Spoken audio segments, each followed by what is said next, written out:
Olá pessoal, bem-vindo ao meu canal Diário de uma jornalista marcial e Hospitais Mortais. Bom gente, eu sou a Priscila, sou jornalista há muitos anos, mais de 23 anos, e hoje atuo como jornalista independente, fazendo meus canais e escrevendo, tá? Bom gente, eu sempre conto um pouquinho, um pouco da minha vida, né, um pouco das minhas narrativas, né, o jornalista ele sempre faz isso, ele traz sempre uma vivência, uma narrativa e ele une isso à informação. É uma estratégia jornalística. Nós trabalhamos com histórias de pessoas, personagens, mesmo que sejam com as nossas próprias histórias, tá?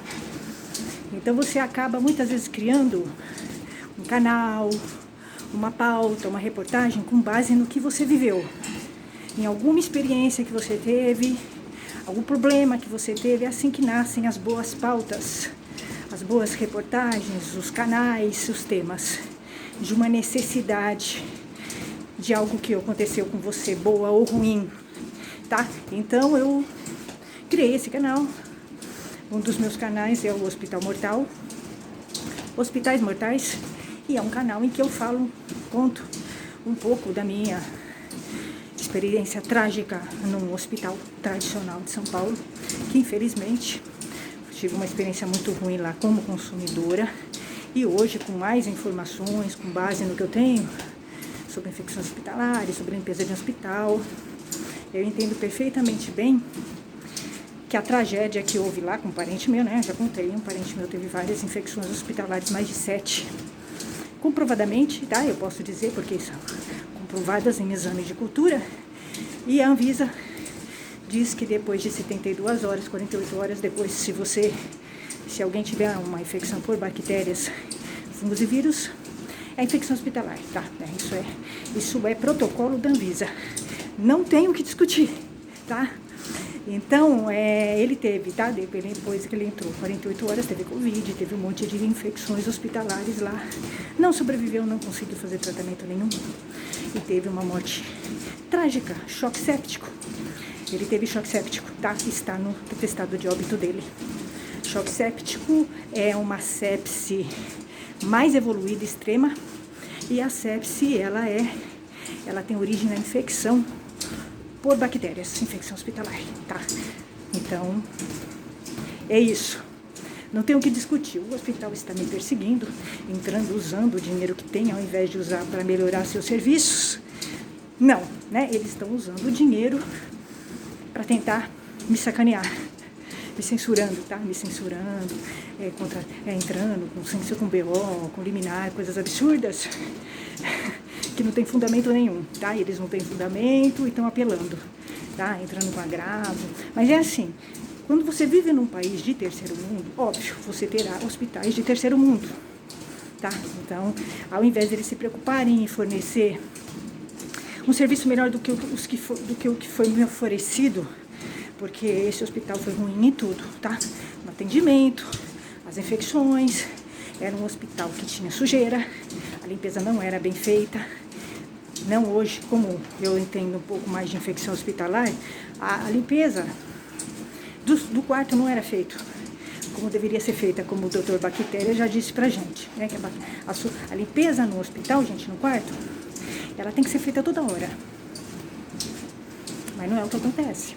Pelo menos eu não vi nesse hospital que meu parente teve várias infecções hospitalares, a sujeira ficava de um dia para o outro, você tinha que pôr o lixo para fora, era um absurdo, tá? Então, não dava para ter um desfecho diferente, tá? Porque a infecção hospitalar, ela acontece em ambientes sem higienização adequada à limpeza, tá? Então, se você pensa assim, não, a pessoa teve 8 infecções hospitalares, tem alguma coisa errada com o serviço deles, né? De infecção hospitalar, né? Tem alguma coisa errada, algo não está funcionando. Porque eu tenho vários outros relatos, inclusive de pessoas que tiveram problemas de infecções hospitalares lá. Então, eu não indico esse hospital. Mandei 20 reclamações para a ouvidoria desse hospital, enquanto estava lá reclamando de tudo, de falta de seguir, inclusive, né, dos profissionais não abaixarem máscaras dentro da UTI, né, na época em que o Covid estava em alta, tá? Então vi verdadeiras aberrações da natureza. E quando você manda 20 reclamações para uma ouvidoria, você não é ouvida, você tem o direito, né, de dizer, reclamar, inclusive em redes sociais. Isso, o Código de Defesa do Consumidor tem um artigo que diz que o consumidor pode reclamar, tem direito de reclamar, e em era de redes sociais, ele tem direito de reclamar nas redes sociais. Se você manda 20 reclamações para uma ouvidoria e você não é ouvida, então você percebe que falha, né? Há uma falha, né, no serviço de atendimento do consumidor. Então reclamei, tá? Reclamo na rede social, muita gente, falo, tem meus canais. E agora eu vou dizer um pouco para vocês o que eu acho depois dessa experiência muito ruim que eu tive nesse hospital tradicional aí, que vocês sabem, tá? Que todo mundo fala muito bem, mas que com certeza eu tô ouvindo histórias muito ruins em off dele, gravíssimas, inclusive, mas são em off, né? Então eu tenho que respeitar o sigilo, né? Então, absurdos, tá? Histórias que aconteceram lá, inclusive na unidade elitizada dele. Eles têm 2 unidades. Eles têm uma unidade que é direcionada para classe A e uma outra unidade que é popular, o pessoal popular, tá? Então, o que mais me surpreendeu é que não é só na unidade popular. Eu ouvi histórias gravíssimas na unidade elitizada, tá? Então, mas a gente vive num país de terceiro mundo, então óbvio que os hospitais que a gente tem, as instituições de saúde, são de terceiro mundo, né? Então você tem um hospital que você vai reclamar deles com direito, com comprovações, você reclamou na ouvidoria deles 20 mensagens, e eles acham que podem te calar, te amordaçar. É censura prévia. É o que eles estão falando, tentando fazer comigo, é censura prévia. A gente espera que o Poder Judiciário entenda isso, né? Que a gente tem o artigo 5º da Constituição e você tem direito a expressar sua opinião sobre um serviço que não foi adequado. Comprovadamente, né? Várias infecções e o atendimento foi muito ruim lá, eu fui maltratada, né? Pelos profissionais. Tudo muito ruim, tá? Muito ruim. O que eu acho que a gente deve fazer hoje? Depois que eu passei por tudo isso, uma tragédia, né? Fora que você ainda recebe cobranças estranhas, indevidas, tá? Então você vê que o hospital é totalmente, não tem postura nenhuma, não respeita o consumidor, tá? Então eu já ouvi outros casos de cobranças indevidas desse hospital, tá? Inclusive em 2019 eles tiveram problema com o Procon. O Procon foi lá e eu acho até que eles andam calando a imprensa como estão fazendo comigo, tá tentando me calar. Não vai resolver, tá? Não vai adiantar. Então, o que eu acho que a gente deve fazer quando a gente vai a um hospital? Fotografar tudo que você vê estranho. Eu sei que você muitas vezes está com um parente doente e você está com a cabeça, sem cabeça para pensar, mas faça isso. Fotografe tudo que você vê de estranho no hospital. Por exemplo, lixo, como eu vi. Lixo dormindo, de um dia para o outro, fralda, papéis que eles limparam, cocô, xixi, dormindo, no lixo do quarto. Isso atrai bactérias e fungos. Comida há muito tempo parada, esperando eles virem buscar. Eles levavam comida e deixavam a comida há muito tempo parada no ambiente. Isso atrai fungos, bactérias, tá? Então você vai vendo uma série de fatores, né? A falta de limpeza do quarto. O quarto tem que ser higienizado toda hora. Não é de vez em quando, é toda hora. Eu não via isso, tá? Elas tinham uma empresa terceirizada de limpeza no hospital que não dava conta. Então elas reclamavam que tinham que limpar muitos quartos e elas não conseguiam. Isso é estranho. Isso demonstra que a gestão é ruim, né? E que a limpeza não funciona. Eles não dão a importância à limpeza. A sala de cirurgia, eu ouvi falar que ficava suja também. Tá? Porque uma vez eu fui lá e o médico falou, olha, cuidado com o que você vê aqui. A sala estava toda aberta, a sala de cirurgia. Então, o que é isso? Bactérias e fungos estão entrando e saindo. Então, assim, fotografe tudo o que você vê de estranho no hospital. Filme e fotografe. Não só isso, grave os médicos, o que eles estão falando. Tudo. Você pode precisar disso, tá? É uma opinião que eu dou. Quando eu for a um hospital agora, eu vou fotografar tudo, filmar tudo e gravar tudo, tá? Porque você vê que a medicina está muito ruim, tanto a privada quanto eu tô falando da privada, hein?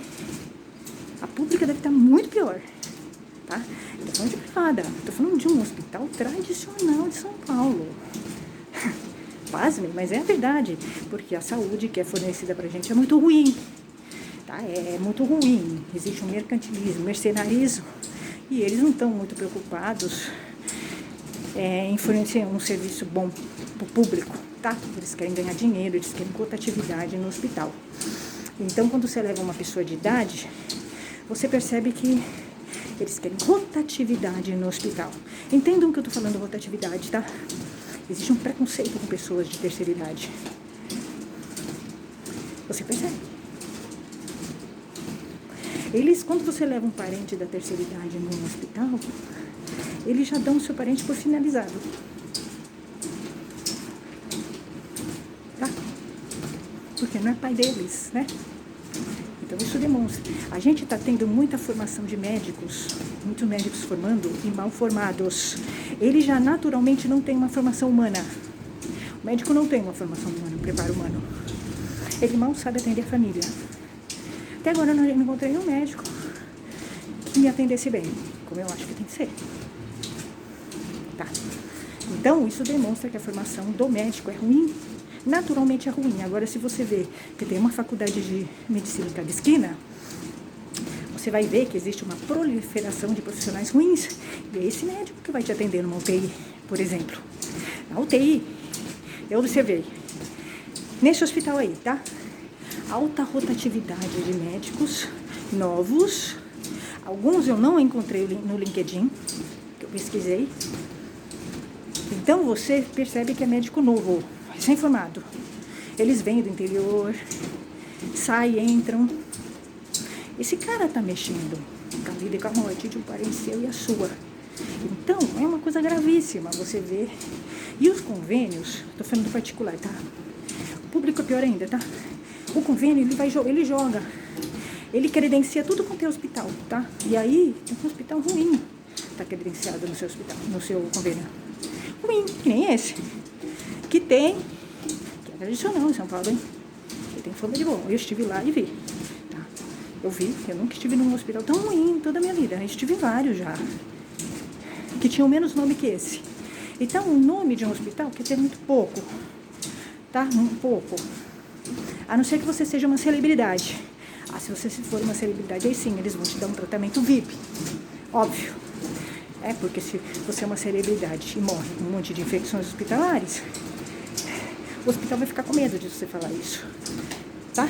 Então, eles vão te dar um tratamento VIP. Agora, nós que somos da população, eu percebo que os hospitais não têm preparo para te atender.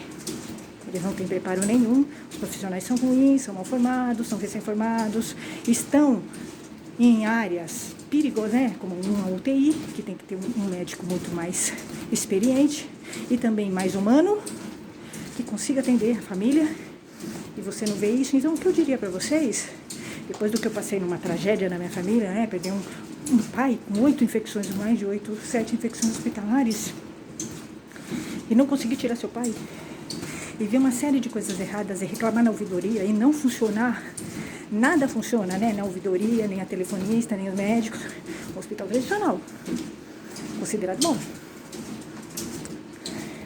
Mas o que é considerado bom num país como o nosso, subdesenvolvido, é ruim. Né? A gente tem um país muito ruim, em que a saúde é muito ruim, em todos os sentidos. E não existe também uma preocupação do governo, do Estado, em cuidar da educação da sua população. Então, você vai para um convênio. O convênio também é ruim. Ele também é ruim. Então você não tem para onde correr, tá? É isso, você tem que rezar, cuidar da sua saúde, mas mesmo cuidando da sua saúde, em qualquer momento você vai cair num hospital, né? Infelizmente. E aí, seja o que Deus quiser, tá? Porque o que eu vi foi assim, um filme de terror, o que eu vi nesse hospital tradicional, o que eu vivi nele, e eles continuam, né, me perseguindo, pegando o poder judiciário, ao invés de segurar o dinheiro deles para cuidar, para melhorar, né, os profissionais, a gestão deles, o serviço de infecção hospitalar deles, que é muito ruim, não funciona, né? Se uma pessoa tem 8 infecções, tem alguma coisa errada. Eu tive que contratar um infectologista. E nem assim funcionou. Vocês veem que os profissionais são todos muito ruins, né? Inclusive os que você contrata. Tá? Então, é isso. Eu dou risada, mas é revoltante, né? Você perder um pai. Você perder um pai com tantas infecções hospitalares. É revoltante. Você vê que a imprensa não tá nem aí. A imprensa, a grande imprensa, é conivente. Você vê que o Poder Judiciário também acolhe esses absurdos, essas liminares que não tem fundamento nenhum, não tem comprovação nenhuma, né, o que eles estão fazendo. Então você vê que tem alguma coisa errada, né, no nosso país. Inclusive eles estão mentindo